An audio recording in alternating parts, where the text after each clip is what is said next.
요한복음 20장 24절로 제가 봉독해 드리겠습니다. 12 제자 중에 하나로서 디두모라 불리는 도마는 예수께서 오셨을 때에 함께 있지 아니한지라. 다른 제자들이 그에게 이르되 우리가 주를 보았노라 하니, 도마가 이르되 내가 그의 손에 못자국을 보며 내 손가락을 그 못자국에 넣으며 내 손을 그 옆구리에 넣어보지 않고는 믿지 아니하겠노라 하니라. 아멘.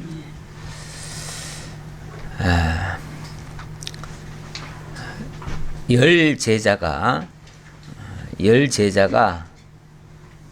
예수님을 보았다. 부활하신 예수님을 보았다. 예수님이 진짜로 부활하셨다 라고 얘기를 하는데, 그 중에 한 제자인 도마는 내가 그의 손에 못자국을 보며 내 손가락을 그 못자국에 넣으며 내 손을 그 옆구리에 넣어보지 않고는 믿지 않겠다. 어때요? 믿음 좋은 사람이에요? 믿음 없는 사람이에요? 뭐 시각에 따라서 다를 수 있는데, 정말 의심 많은 제자다. 믿음이 정말로 없다. 이렇게 평가하는 사람들이 대다수입니다. 근데 저는 꼭 그렇게만 볼 거는 아닌 것 같고요. 안 믿겠다는 게 아니라 내가 확인하지 않고는 안 믿겠다, 그 얘기죠. 확인이 되면, 이 말은 바꾸어 말하면 내가 확인되면 확실히 믿겠다, 그 얘기죠. 하나님께서는 우리에게 당신의 존재를 알게 하시고 당신의 언약하신 것을 이루어 주시려고 많은 부분에서 많은 방편으로 우리들에게 당신을 보여주셨습니다. 그걸 계시라고 그러죠. 계시해 주셨어요. 계시해 주셨는데 그거를 제대로 보지를 아니하고, 물론 확인이, 자기 딴에는 확인이 안 되니까 의심을 할 수는 있지요. 그러나 그게 확인만 된다면 나는 확실히 믿겠다, 이런 뜻으로 내가 확인하겠다. 저는 이 확인 정신은 나쁘지 않다고 봅니다. 물론 무조건 거부하고 무조건 안 믿는 거는, 이거는 좀 문제가 있지요. 그러나 또 덮어놓고 믿는 것도 역시 문제가 많습니다. 사실은 의심을 조금씩 하는 것도 건전합니다. 그게 나쁜 게 꼭 아니에요. 우리는 너무 믿음만을 강조하다 보니까 조금 의심하면 뭐 이렇게 사람이 의심이 많냐고, 그러면서 마치 믿음 없는 사람처럼 이렇게 정죄하듯이 얘기를 하는 경향이 있는데, 우리 하나님께서도 당신을 우리에게 보여주시고 알게 하시고 믿어지게 해서 믿게 하시지, 덮어놓고 믿어라 이렇게 하신 적은 없어요. 그렇기 때문에 확인하고 믿는 것은 매우 중요합니다. 확인하라고 이 성경 66권, 지금 저는 70권이라고 얘기했으니까 70권, 이 70권을 이렇게 많이 자세히 적어서 우리에게 들려준 거예요. 그런데 왜 이걸 볼 생각은 안 하고, 이거 확인할 생각은 안 하고, 왜 덮어놓고 안 믿든지, 아니면 확인도 안 한 채 왜 덮어놓고 믿어요? 그것도 문제죠. 덮어놓고 믿는 문제가 얼마나 큰데요. 그 폐해가 얼마나 또 많은데요. 오늘은 도마의 이런 사건을 가지고, 또 예수님이 거기에 대한 예수님의 답변을 가지고 오늘은 좀 증거를 하려고 하는데요. 물론 이건 뭐 단순히 지금 오늘 요한복음 강론을 하려는 건 아닙니다. 제가 이제 3월 달부터는 본격적으로 창세기에 다시 들어가려고요. 창세기에 들어가려고 하면 창세기의 서론적인 말씀을 좀 드리고 싶어서, 그리고 서론격인 말씀이라면 아무래도 성경 전체에 대한 이야기가 주를 이루고 있죠. 그 성경 전체가 뭐냐를 이야기할 때 모든 성경이 가리키는 것이 무엇이냐라고 하는 것을 오늘도 오늘 이 본문에서도 그걸 밝히고 있어요. 오늘 그래서 오늘 제목은 성경 기록의 목적이다 이렇게 말씀을 드리겠는데요. 기록의 목적이라고 하는 것은 다른 말로는 하나님의 의도라고도 표현할 수 있습니다. 하나님의 의도.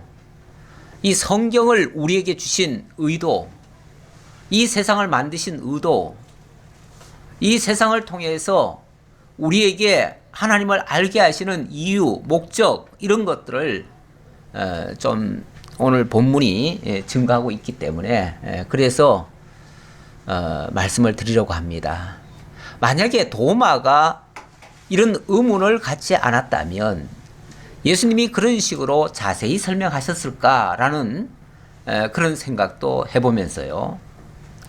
이 요한복음에는 이 도마의 이야기가 뭐 제가 확인한 거로 한 3번 나옵니다. 3번 나오는데 첫 번째는 요한복음 11장 16절에서 예수님이 자 이제 우리 예루살렘으로 올라가자 하니까 이 도마가 첫 마디가 뭐라고 그러냐면 우리 함께 죽으러 가자 이렇게 얘기합니다. 예수님은 예루살렘 올라가자 그러는데 도마는 우리 함께 죽으러 가자. 이 도마가 상당히 똑똑한 사람이에요. 지금 예루살렘에 가면 어떤 상황이라는 걸 알지요? 죽는다는 걸 알아요. 예루살렘은 별로 공기가 안 좋아요. 거기 가면 예수 믿는 사람들 잡아 죽이는 곳이에요. 그 당시에. 그런 상황에 오히려 피하면 피했지 자발적으로 올라가기는 힘들거든요. 지금 뭐 예수에 대한 소문이 아주 흉흉하게 나고 그래서 예수를 잡아 죽이려고 지금 벼르고 있는 그 예루살렘에 올라가자 하니까 이 도마는 딱 드는 생각이 이번에 가면 우리 죽는다. 하지만 예수님이 가자고 하니까 가기는 가되 우리 죽으러 가는 거다. 아예 죽을 각오하고 가자. 뭐 이런 생각이죠. 한편으로는 약간 시큰둥한 표현이기도 하고 또 상당히 솔직하기도 해요. 우리가 남 앞에서 또는 선생 앞에서 자기 생각을 그렇게 함부로 다 말하기가 힘들거든요. 때로는 그래서 좀 속이기도 합니다. 은근히 자기 생각은 접어놓고 그리고 좋은 말로만 얘기하는 경향도 많아요. 그런데 이 사람은 아주 솔직하게 얘기를 해요. 자, 그렇게 얘기를 했고 두 번째는 예수님이 마지막 만찬을 하실 때일 거예요. 만찬하실 때 14장 5절인데요. 만찬하실 때 최후의 만찬에서 내가 가면 이제 내가 간다는 거예요. 최후의 만찬이니까 당연히 이제 내일이면 내가 잡혀가는 거예요. 내가 가면 너희를 위해서 내가 처소를 준비해 놓겠다. 그리고 다시 와서 너희를 데리러 오겠다. 이렇게 말씀하셔요. 예수님은 제자들을 어찌 보면 안돈시키고 위로한답시고 얘기하는데 그걸 듣는 제자들은 무슨 느낌일까요? 지난번에 안 그래도 죽으러 가자 그랬는데 실제 와보니까 진짜 죽을 상황이 돼버렸어요. 내일이면 이제 곧 죽을지도 몰라요. 근데 그걸 예수님이 지금 위로라고 하고 앉았어요. 내가 가면 처소 준비해 놓을게. 그리고 다시 너희들 데리러 올게. 이게 정말 위로가 될까요? 거기에 어쩌면 뭐 발끈까지는 아니지만은 또 직설적으로 답변한 사람이 도마입니다. 도마가 뭐라 그러냐면은 주여 어디로 가시는지 우리가 알지 못하거늘 그 길을 어찌 알겠사옵나이까. 예수님 지금 어디 가신다는 얘기입니까 지금? 내가 아버지께로 간다 그랬는데 도대체 지금 거기가 어디입니까? 거기가 어디고 거기 가면 어떻게 다시 또 온다는 얘기입니까? 뭐 궁금증이 많지요. 예수님 말씀 한마디면은 예수님은 한마디 했는데 궁금증은 10가지 나올 거예요 아마. 왜냐하면 우리의 사고는 아직까지 이 땅에 머물러 있거든요. 그리고 우리의 눈은 여전히 아래를 지금 보고 듣기 때문에 예수님의 그 말씀이 얼른 납득이 안 돼요. 우리 시각으로는. 그래서 당장 이렇게 질문하지요. 그랬을 때 예수님의 유명한 말씀이 나오지요. 내가 곧 길이요 진리요 생명이니 나로 말미암지 않고서는 아무도 아버지께로 올 자가 없느니라. 내가 곧 길이요 진리요 생명이다. 유일한 우리 하나님의 목적 속에 하나님의 나라와 하나님의 의가 있는데 그것을 이루러 내가 지금 간다. 그것을 완성하러 내가 간다. 그리고 거기에 너희를 이끌어 드리겠다. 그런데 그 길로 가는 것, 거기로 가는 유일한 길과 진리와 생명이 바로 나로 말미암는다. 내가 그 길이고 그 진리고 그 생명이다. 거기에 영원한 생명이 있다. 아마 저들의 궁금증을 다 풀어는 줄 수는 없었겠지만 뭔가 아주 획기적인 말씀인 건 분명합니다. 그리고 오늘 세 번째 도마가 등장하는 장면인데요. 오늘 이야기는 예수님이 부활하시고 난 다음에 몇 가지 사건들이 연이어 벌어졌습니다. 물론 첫째는 부활 사건이죠. 부활이 일어났고 그 부활 이후에 제자들이 다 흩어졌었죠. 처음에는 다 흩어져 가지고 온 사방으로 다 갔습니다. 그런데 예수님이 하나씩 다시 다 끌어 모았어요. 그래서 갈릴리로도 가시고 또 엠마오로도 가시고 그래서 흩어졌던 제자들을 다 불러 모았어요. 그래가지고 제자들이 그 다음 안식 후 첫날에 다 한자리에 모였습니다. 그때 예수님이 오셨어요. 오셔서 평안하라 하시면서 그들에게 정말 위로를 해주시고 그렇게 하셨어요. 근데 그 자리에 이 도마는 오지 않았습니다. 왜 안 왔는지는 자세히 이유는 밝히지 않고 있지만 아마도 자기의 이성적으로는 도저히 납득이 안 됐던 것 같아요. 거 봐, 그럴 줄 알았어. 어떻게 뭐 죽은 다음에 다시 부활하고 뭐 그런 일이 있겠어. 아마 이렇게 생각했는지 모르겠죠. 그러니까 다른 사람들은 다 모였는데 그래서 10명의 제자들이 모였는데 이 도마는 빠졌어요. 물론 가룟 유다도 빠졌고요. 그래서 10명이 모였는데 이 도마가 빠졌습니다. 그런데 예수님이 오셨다고 하니까 진짜 오셨다고 하니까 아마 확인차 왔는지 모르겠어요. 확인차 왔는지 모르겠는데 그 다음 주일이죠. 그 다음 주 주일에 이 도마가 참석을 한 겁니다. 그 다음에 참석해서 나누는 대화합니다. 12 제자 중에 하나로서 디도모라 불리는 도마는 예수께서 오셨을 때 함께 있지 아니한지라. 그러니까 먼저 주는 없었다 그 말이죠. 다른 제자들이 그에게 이르되 우리가 주를 보았노라. 틀림없이 보았다. 틀림없이 오셨다. 재차 확인을 시켰죠. 그랬더니 도마가 이르되 내가 그의 손에 못자국을 보며 내 손가락을 그 못자국에 넣으며 내 손을 그 옆구리에 넣어보지 않고는 믿지 아니하겠노라. 나는 믿을 수 없다. 정말로 내 손으로 내 눈으로 어찌 보면 우리 오감이라고 하지요. 오감으로 다 확인하지 않고는 내가 믿지 않겠다. 왜냐하면 눈으로 봐도 이게 때로는 환상을 볼 수도 있거든요. 분명히 보기는 봤는데 나중에 딴 사람은 안 봤대요. 그러면 내가 환상 본 거죠. 그럴 수도 있고요. 또 손으로 만졌는데 그것조차도 또 엉뚱한 거. 왜냐하면 사람이 너무 사모하고 너무 저거 하면요 헛개비도 만나고요. 그럴 수도 있어요. 그래서 좌우간 다각적으로 확인하기 전까지는 나는 안 믿겠다. 그 소리잖아요. 모든 것으로 다 확인하기 전까지는 안 믿겠다. 그리고 여드를 지나서 제자들이 다시 집 안에 있을 때 도마도 함께 있고 문들이 닫혔는데 예수께서 오사 가운데 서서 이르시되 너희에게 평강이 있을지어다 하시고 도마에게 이르시되 내 손가락을 이리 내밀어 내 손을 보고 내 손을 내밀어 내 옆구리에 넣어보라. 그리하여 믿음 없는 자가 되지 말고 믿는 자가 되라. 믿음 없는 자가 되지 말고 믿는 자가 되라. 직접 확인하고 믿어라, 그 얘기죠. 확인하고 믿어라.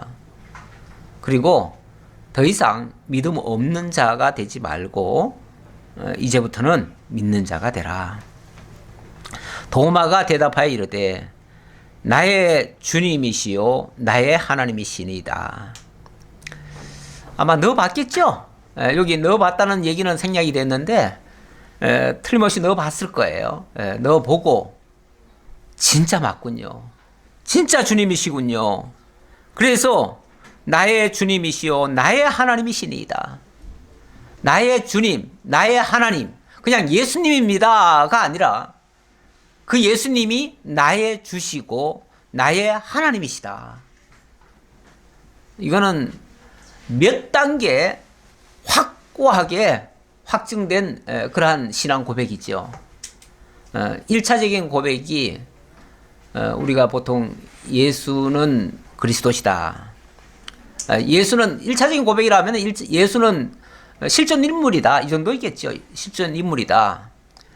실존 인물은 꼭 예수를 안 믿어도 그것을 인정하는 사람은 많아요. 물론 그것조차도 의심하는 사람은 또 의심하고요. 그런데 그래서 몽땅 다 설화처럼 그렇게 여기는 사람도 있는가 하면 실존 인물인 것은 이해하는 사람이 있고요. 그 실존 인물이 바로 하나님이 약속하신 그리스도다라는 정도까지 이해하는 사람이 있는가 하면 더 나아가서 그분이 바로 영원자존하신 하나님이시다. 여기까지 인정하기는 사실 누구도 쉽지는 않아요. 제자들이라고 다 그렇게 하지 않아요. 제자들도 반신반의하는 사람이 많았고요. 사실은 뭐 여기 열거 안 돼 있지만 베드로도 몇 번이나 예수님을 참 실망시킨 적이 있잖아요. 실제로 자기가 부인까지 했잖아요. 그것도 부인도 한 번도 아니고 3번이나 부인까지 했잖아요. 그 정도로 정말 신앙의 모습을 보이지 않은 경우도 종종 있습니다. 그럼에도 불구하고 이 도마는 자 이렇게 확인한 후에 나의 주님이시요 나의 하나님이시니이다. 물론 그 전에 이렇게 고백을 하면 더 좋았겠죠. 그러나 사실 시기는 중요한 게 아닙니다. 꼭 먼저 그렇게 확인했다고 해가지고 그 사람의 신앙이 훨씬 더 우월하고 이거는 꼭 아니거든요. 우리가 언제 시인을 하든 정말로 그렇게 깨달아져서 시인한다면 그게 매우 중요한 거죠. 또 그리고 그 이후의 삶이 또 그를 증명을 합니다. 그래서 이 디도의 삶, 이 디도의 삶을 나중에 물론 성경에는 더 이상의 기록이 없기 때문에 성경에서는 확인할 길은 없습니다. 그러나 이 디도에 관한 역사적인 증거들이 많이 나와 있어요. 많이 나와 있기 때문에 그래서 그걸로 확인해 본다면 이 디도는 나중에 굉장히 대단한 위대한 역할을 수행한 사람입니다. 그래서 이 디도의 이 신앙은 정말로 진실하고 참 아름다운 그런 신앙의 모습이다. 그렇게 볼 수 있습니다. 물론 그 뒤에 예수님이 말씀하시기를 예수께서 이르시되 너는 나를 본고로 믿느냐 보지 못하고 믿는 자들은 복되도다 하시니라. 이 말 때문에 많은 사람들이 너는 보고 믿느냐 안 보고 믿는 사람이 훨씬 더 신앙이 좋아 이렇게 이해를 하고 그래서 안 보고 덮어놓고 믿으려고 하는 사람들이 꽤 많아요.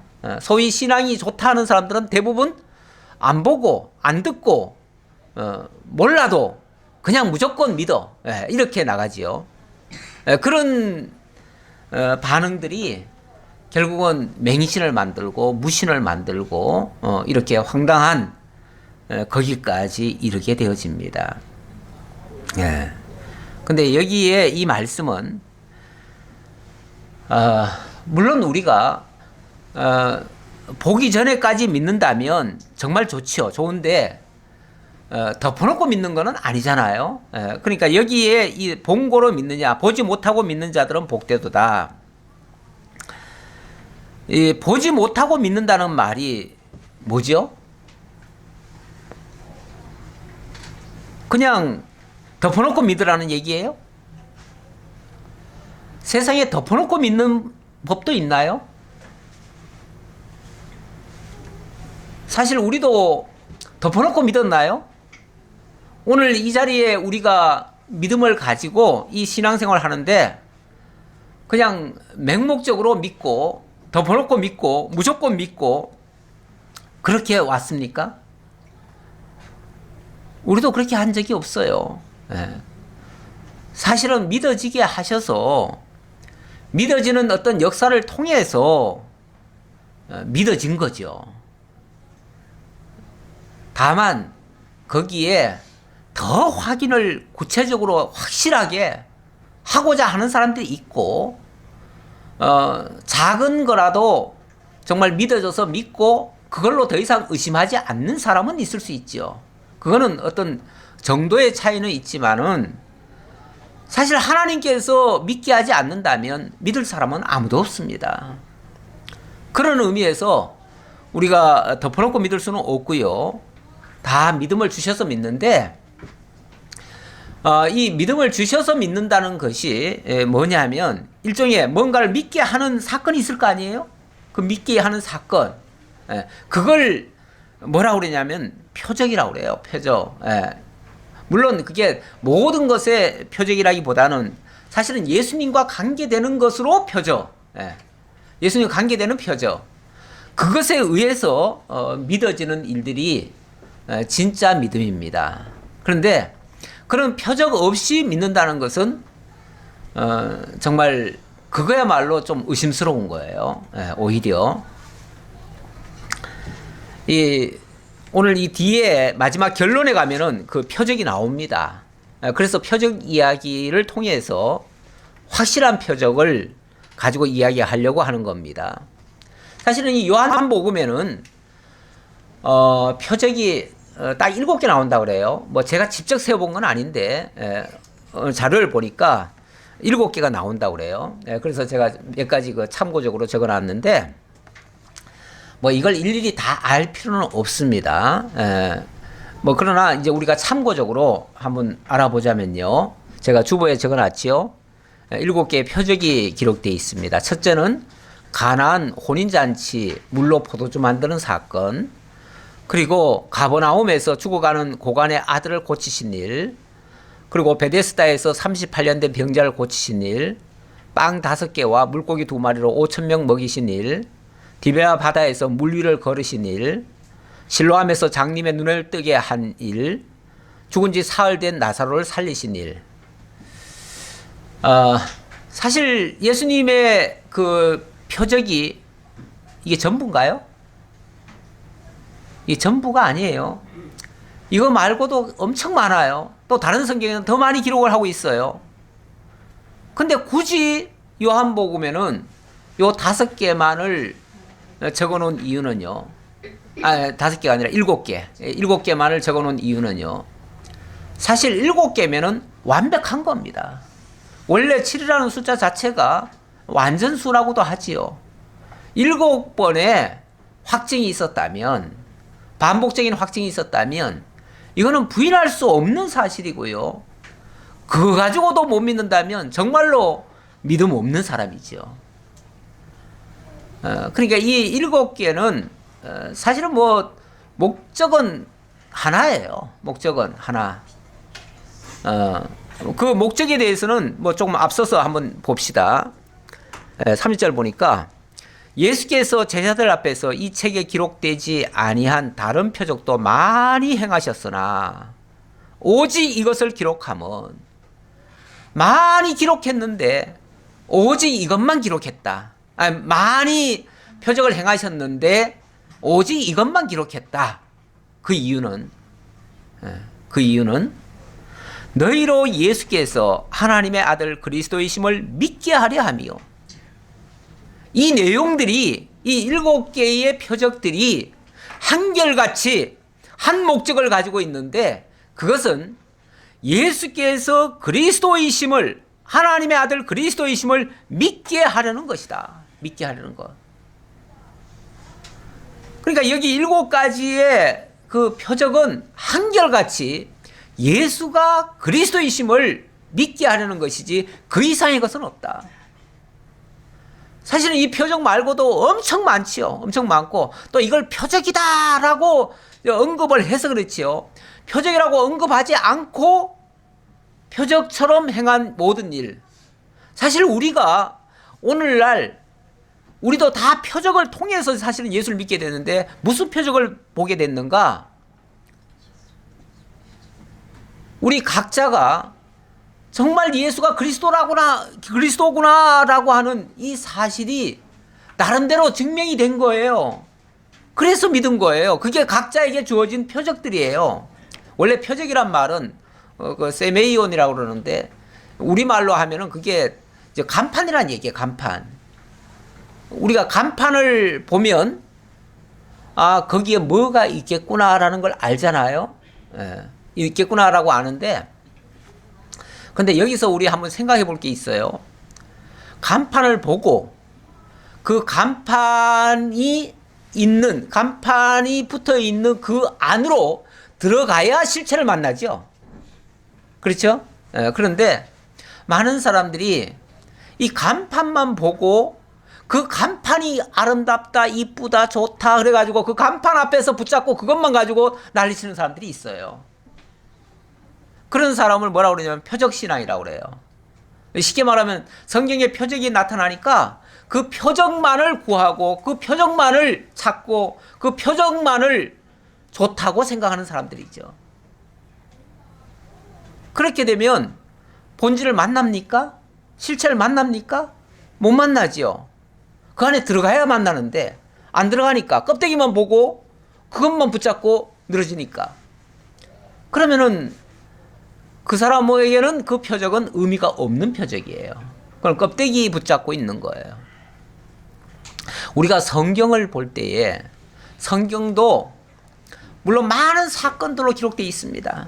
근데 그 사건들은 전부 다 한결같이 전부 다 그리스도를 가리키는 이렇게 쉽게 말하면 손가락으로 이렇게 가리키고 있어요. 가리키고 있는데, 근데 이 손가락만 자꾸 쳐다보고 뭐 손가락이 좋니, 예쁘니, 아름답니, 뭐 나쁘니 이렇게 얘기하고 있어요. 그러면 소용없다 그 말이에요. 그 손가락이 가리키는 그 지점을 찾아야죠. 그 지점을 만나야 되고 그 대상을 만나야 되고 그래야 되는데, 많은 사람들이 이 표적에 그냥 머물러 있다. 머무르는 거는 일종의 표적 신앙이라고 얘기하는데, 그 표적은 사실 그 사람에게 아무런 유익을 못 줍니다. 그러니까 예수께로 인도하기 위해서, 하나님께로 인도하기 위해서 예수님이 친히 길잡이가 되어주시고 진리가 되어주시고 그리고 생명이 되어주셨는데, 그쪽으로 나아가지를 못하면은 그 표적은 결국은 무용지물이 된다라는 말씀 아울러 드리고요. 오직 이것을 기록하면 너희로 예수께서 하나님의 아들 그리스도이심을 믿게 하려 함이요. 첫 번째는 하나님의 아들 그리스도, 예수가 하나님의 아들이시고 그리스도. 아까 그 고백한 것도 그거 아닙니까? 나의 주님이시요 나의 하나님이시니이다. 바로 이 사실을 깨달아 알고 믿어지게 하려는 것이 첫 번째 표적의 목적이다. 그리고 두 번째는 또 너희로 믿고 그 이름을 힘입어 생명을 얻게 하려 함이니라. 생명을 얻게 하려 함이라. 이 생명이라고 하는 것은 그 안에 있기 때문에 그 안에 들어간 자에게 그 생명이 주어질 것이다. 그 얘기죠. 예수가 그리스도이신 그 객관적 사실을 믿고 또 우리의 삶 속에서 그 믿음으로 행하고 이제 그러니까 첫 번째 믿게 하려 함이요. 그리스도의심을 믿게 하려 함이요. 이거는 객관적 사실을 믿는다는 얘기고 그 다음에 또 너희로 믿고 하는 말은 그 믿음으로 우리의 삶, 행함으로 이루어지도록 우리의 믿음의 생활이 나타나게 하고 그 다음에는 그 이름을 힘입어 생명을 얻게 하려 한다. 결국 생명에까지 이르게 한다. 이걸 위해서 성경을 기록해 주셨다. 그래서 이제 성경 기록의 목적을 이야기하려는 것입니다. 이렇게 중요한 목적을 가지시고 하나님께서는 우리에게 이 성경을 남겨주셨습니다. 성경을 기록하게 하셨어요. 그런데 이 성경을 믿기는 믿는데 그다지 중요시하지 아니하고 성경 자체보다는 이 성경을 가지고 풀어준다는 사람의 말에 더 귀를 기울이는 경향이 있어요. 물론 그게 도움은 됩니다. 돕는 자죠. 성경을 풀어준다고 하는 거는요, 돕는 자의 역할입니다.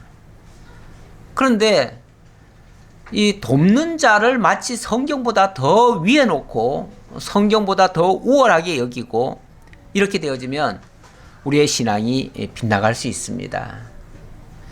요즘 한국을 그냥 발칵 뒤집어 놓은 이런 신종 코로나 19라고 해야죠. 코로나 19 이 사태를 보면서 저는 이것이 의심이 없는 것도 큰 병이다 라는 생각이 좀 듭니다. 사실 이번에 이 사태가 갑자기 확산이 된 그 계기에는 뭐 신천지라는 그러한 단체를 얘기 안 할 수가 없습니다. 신천지라고 하는 이 단체의 특수성 때문에 이러한 질병이 많이 확산된 것 같아요. 그 사람들이 만약에 이런 일반적인 그 신앙의 기준으로 본다면요, 어쩌면 우리보다 훨씬 더 믿음이 좋습니다. 더 열심입니다. 더 많이 배웁니다. 더 많이 뭐 실상과 증거를 가지고 얘기를 한다고 자기네들은 얘기를 합니다. 그런데 그게 진짜 그 성경 자체 천착에서 나온 진리에 의한 믿음이 아니라 한 사람의 주장에 너무 귀를 기울이고 있습니다. 그 한 사람을 너무 높여놓고 그 한 사람의 말이 곧 하나님의 말씀이고 이 기록된 성경은 오히려 이거는 그냥 종이 조각에 불과하다. 이렇게 얘기를 합니다. 그리고 이건 다 감추어진 비밀이기 때문에 이거는 아무나 이건 읽어도 소용없고 읽을 수도 없고 이해도 안 되고, 그리고 이거는 다시 이 말씀을 먹은 자, 바로 그 교주가 풀어준 대로 믿어야 된다. 그 교주만이 이 성경의 유일한 해석권을 가지고 있고, 그래서 그가 증거하는 말씀만 그대로 믿어야 구원도 받고 그렇게 되어진다. 그렇게 얘기를 합니다. 그러다 보니까 그 사람의 입이, 그 사람의 말이 곧 진리고, 성경이 진리가 아니라 그 사람의 말이 진리예요. 그 사람의 말이 진리고 그 사람의 일거수일투족이 전부 다 정답인 것처럼, 그래서 절대적으로 그렇게 순종을 하고 있습니다. 그런데 우리 역사를 봐도요, 사람에게 순종해가지고 사람의 말을 듣고 올바로 되어진 일은 없습니다. 왜냐하면 사람은요, 한결같이 하자가 있어요. 문제투성입니다. 어느 사람도 완벽한 사람이 없어요. 사실은 그 교주 자신도 객관적으로 보면 정말 문제투성입니다. 그 사람은 엄밀하게 말하면 지금 그게 영생교회의 한 분파입니다. 그래서 그들은 영생을 주장을 해요. 이 땅에서 죽지 않는다는 거예요. 14만 4천에 들어가면 죽지도 않고 영생 불사한다는 거예요. 그런데 이번 사태의 발단은 사실은 그 형이 죽은 거 아니에요? 형이 죽어가지고 거기에 모든 지도자들이 다 전국에서 다 참석했다가 거기서 다 퍼진 거예요. 그러니까 그들이 다 또 자기 지파로 다 돌아가가지고 그래서 어떻게 퍼뜨리다 보니까 결국은 이게 그냥 다 됐는데 그래도 믿음으로 이긴다고 신고도 안 하고 병원도 안 가고 의심 증상이 벌써 처음에 처음에 그거 알려졌을 때부터 한 500여 명이 됐지만은 아무도 병원도 안 가고 다 믿음으로 고친다고 그러고 앉아 있었다가 결국은 다 확산된 거 아니에요? 굉장히 그 어떤 폐쇄적이고 그런 것이 어떤 문제의 발단이 됐습니다. 지금도 저는 그분들이 정직하게 지금 얘기하지 않는다고 봅니다. 특히 그 31번 확진자 같은 경우는 틀림없이 그 장례식에 갔는데 왜냐하면 장례식 그 날짜 그 31일부터 2일까지 그날 그 장례 3일 동안 치르는 그날 분명히 그 사람이 청도에 가 있었고 청도 사람도 아닌 사람이 청도에 가 있었고 그리고 찜질방에 2차례나 거기 들어가 있었는데 자기는 장례식은 안 갔다고. 장례식 옆에 있는 찜질방에서 자고 장례식 기간 동안 있었으면서 자기는 장례식은 안 갔다고. 그럴 수밖에 없는 이유가요. 거기는 지금 교주가 거기 있어요. 교주까지 이게 발동이 튀면 안 되기 때문에 그래서 모두가 다 쉬쉬하고 덮어놓고 숨기고 그러는 것 같아요. 아니 뭐 사람 말을 왜 그렇게 못 알아듣냐 못 믿느냐 그러는데 제가 좀 오늘은 조금 의심하자고 그랬어요. 도마같이 합리적 의심을 하는 것은 나쁘지 않다. 그리고 정말 확실하게 깨달아지면 그거는 정말 죽었다 깨어나도 그걸 믿을 수밖에 없는 사실이죠. 그건 생명 내걸고 그렇게 믿음으로 살 수 있는 거예요. 믿음으로 살 수 있는 거예요. 도마는 그렇게 살았어요. 실제로. 그렇게 깨달았고 그렇게 믿어져서 그는 이 예수가 정말 부활하셨다는 사실을 알고는요.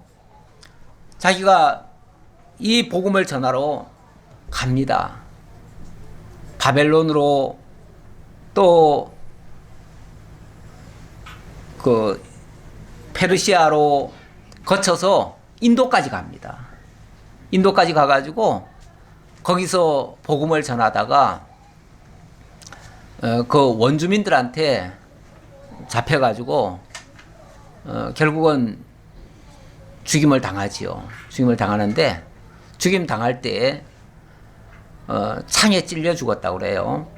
창에 찔려 죽었는데 어쩌면 예수님이 창에 찔리신 거 그걸 의심을 했잖아요. 의심하고 그걸 자기 손가락을 넣어보지 않고는 믿지 않겠다고 했는데 아마 그 창 자국을 자기에게 찔려가지고 자기도 아마 그 창 자국에 손을 넣고 그리고 죽었을지도 모르겠어요.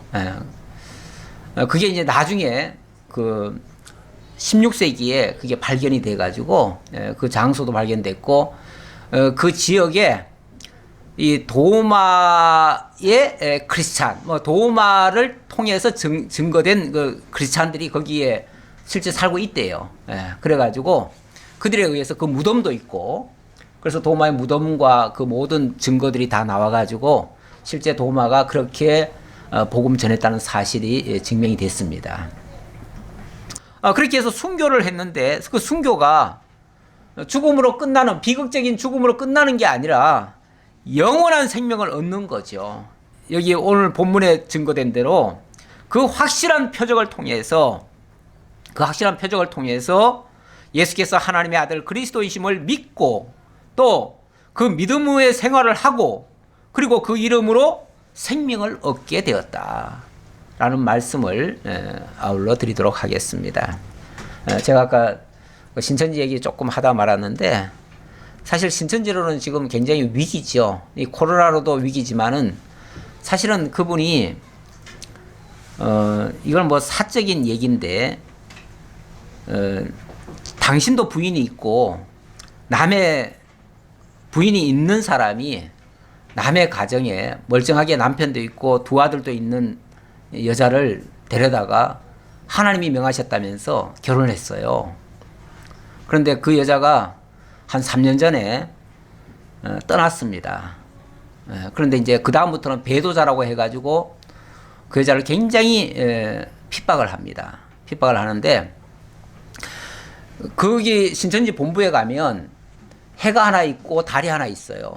그 해는 자기고요. 달은 새로 결혼한 그 여자예요. 그래서 이 여자와 이 남자가 만나가지고 만남이라고 하는 그 두 글자 이름 따가지고 만남이라고 하는 단체까지 만들어가지고 거기에서 합동 영혼 결혼식도 하고 만왕의 왕 그 즉위식도 하고 뭐 그런 걸 다 했어요. 다 했는데, 그래 놓고 그 이제 잘못된 것이 다 드러나니까 이제는 또 그를 또 핍박하고 있어요. 그러니까 이제 그 여자는 최근에 이제 폭로를 하기 시작합니다. 그 안에 잘못된 것들을 폭로하기 시작해요. 그래서 지금 엄청나게 잘못된 내용들이 많이 등장합니다. 거기서는 영생교다 보니까 절대 죽지 않는다고 그래요. 절대 죽지 않는다. 자기는 절대 죽지 않는다. 근데 어쨌든 자기 형도 지금 구원을 못했어요. 그래가지고 결국은 형이 죽는 바람에 이 사단이 났는데, 원래 90세다 보니까 아마 조만간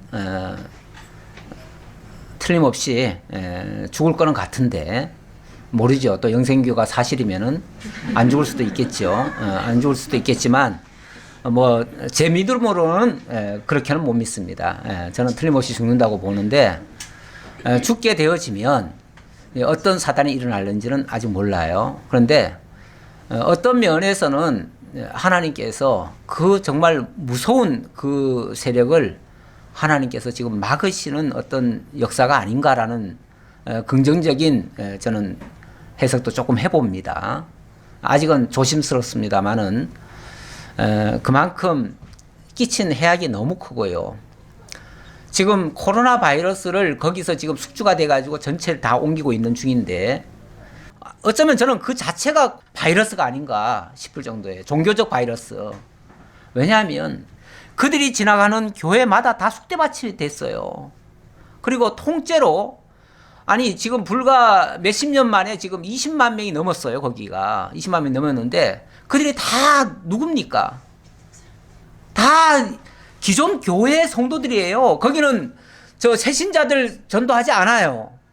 다른 종교 사람들 전도하지 않아요. 오로지 이 교회 사람들, 교회에 침투해 들어가서 교회 성도들을 끌어오는데 초점을 맞추고 있어요. 그렇기 때문에 저는 그들 자신이 꼭 바이러스 같은 느낌이 들었어요. 들었는데, 이번에는 이 신종 코로나 바이러스와 어떻게 겹치다 보니까 전파 방식도 똑같은 방식으로 지금 전파되는 게 아닌가라는 그런 의심이 듭니다. 이건 뭐 제 의심이니까요. 여러분들이 다 그렇게 뭐 다 동의 안 하실는지 모르겠지만, 저는 주의하자는 차원에서 말씀을 드리는 겁니다. 그만큼 해악을 끼칠 수가 있다라는 그런 경계심을 우리가 가져야 된다는 거죠. 그동안 우리는 뭐 가능하면 그분들도 우리 교회에 오셔서 말씀을 듣고 깨우쳤으면 좋겠어요. 깨우쳤으면 좋겠어요. 그래서 그동안은 저희가 신천지 금지에 대한 뭐 교계에서는 계속 그걸 붙이라고 하는데 우리는 안 붙였어요. 지금까지 안 붙였는데, 이유는 우리는 신천지 교인이라 할지라도 말씀 듣고 바로 고치면 좋겠다라는 생각이 사실은 한편으로 있었어요. 근데 그분들이 너무 이게 그 병이 깊어요. 깊어가지고 이게 어떻게 고치기가 쉬운 상태가 아니에요. 이게 정말 영적인 세뇌가 되어지면 이건 뭐 세상 그 무엇 증거를 갖다 들이대도, 다른 아무리 좋은 증거를 들이대도 이거 고칠 생각을 안 해요. 수정을 안 해요. 수정을 안 하기 때문에 그게 나는 가장 큰 병폐 중에 병폐라고 봅니다. 그래서 이번에 이런 사태가 벌어졌기 때문에 이런 계기를 통해서라도 우리가 신천지에 대해서 최소한 우리가 그들을 미워하라는 얘기는 아닙니다. 그 교인들은 다 순수해요. 저는 어찌 보면요, 그 교인들도 속은 사람들이지 그 교인들이 나쁜 건 아니에요. 그분들은 어떤 면에서 예수 더 잘 믿겠다고 성경 더 잘 가르쳐 주는 줄 알고 그들에게 속은 거예요. 왜냐하면 거기는 막 성경 가지고 맨날 얘기하니까 어쨌든 성경 뭐 가르치는 대로 성경대로 하는 것 같으니까. 근데 성경 전체를 모르고 부분만 알고 그 사람이 마치 절대자인 것처럼 생각하다 보니까 이 사단이 난 거지. 거기에 다니는 그 신자들이 잘못됐다는 얘기는 아니에요. 다만 속은 죄는 있어요. 속은 죄는 있는데 그거는 저는 정말 혹시라도 우리 말씀을 들으면은 수정되지 않을까라는 그 기대를 가지고 있기 때문에 그래서 지금까지는 문을 열어드렸는데 당분간이라도 좀 몇 주간이라도 우리가 경계는 좀 해야 되겠다 싶어서 일단은 붙여놨습니다. 그래서 그분들이 혹이라도 온다면 뭐 올는지 안 올는지 몰라요. 만약 간다면 큰 교회 갈 거예요. 우리 작은 교회는 이게 뭐 여기는 먹을 것도 별로 없다 싶어서 안 올 것 같은데 어쨌든 큰 교회에 그렇게 가게 돼서 그래서 오늘 보니까 오늘 아예 예배를 안 드리는 교회도 있다고 그래요. 있다고 그러는데 그렇게까지는 할 필요는 없는 것 같고요. 뭐 무서워 정말 뭐 못한다는 이 꼴은 아닌 것 같고요. 우리가 예배는 드리고 우리 일상은 해야 됩니다. 하되 조심하고 그들과 접촉하고 뭔가 경계는 하고 약간의 의심은 좀 필요하다. 나는 이 디도가 아니라 도마. 이 도마가 약간의 의심을 하면서 이 약간의 의심이라고 하는 거는요, 더 확인하기 위한 거예요. 더 확실한 거를 찾기 위해서 하는 의심이니까 이 정도의 의심은 나는 나쁘지 않다고 봅니다. 당연히 우리는 일종의 합리적 의심은 해야 됩니다. 합리적 의심을 하고 그 합리적 의심 바탕 위에 하나님의 말씀에 진리의 확고한 그 증거에 의해서 믿어지면 그 다음에 믿는 그 믿음은요 정말 천하 없어도 누구도 막을 수 없는 그래서 세상이 감당치 못할 믿음으로 바뀌어집니다. 그러한 믿음을 우리가 다 소유하기를 바라고 그 믿음으로 이번 이 사태도 충분히 이겨낼 수 있으리라 승리할 수 있으리라 믿습니다. 조금만 주의해 주시고 그렇게 잘 참고 인내하시며 잘 이겨주시기를 당부드리면서 말씀 마치겠습니다.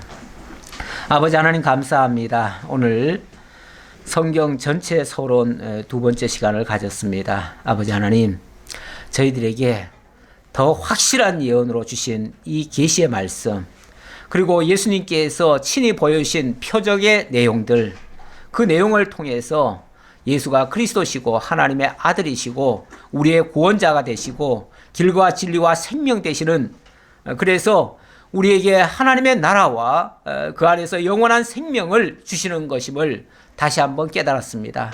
이러한 확고한 믿음 가지고 세상이 아무리 위협하고 유혹하고 두려움을 준다 해도 믿음으로 승리할 수 있는 그리고 정말 하나님께 영광 돌리고 찬양 돌리는 그러한 성숙된 신앙으로 다 만들어질 수 있도록 인도해 주옵소서. 오늘 이 자리에 함께하고 싶어도 여러 가지 사정으로 참여하지 못한 성도들도 있습니다. 질병 가운데 고통당하고 있는 성도도 있습니다. 아버지 하나님, 그 아픔과 그 고통에서 우리 주님의 위로로 오늘 예수님이 하늘 처소와 또 반드시 다시 데리러 오시겠다고 하는 이러한 약속의 말씀을 주셨던 것처럼 우리에게도 주님의 그 위로로 정말 걱정하지 아니하고 두려워하지 아니하고 주님 주시는 모든 길을 따라서 영원한 생명으로 들어갈 수 있는 저희 모두 되도록 인도해 주옵소서. 모든 것 감사드리옵고 예수님의 이름으로 기도하옵나이다. 아멘.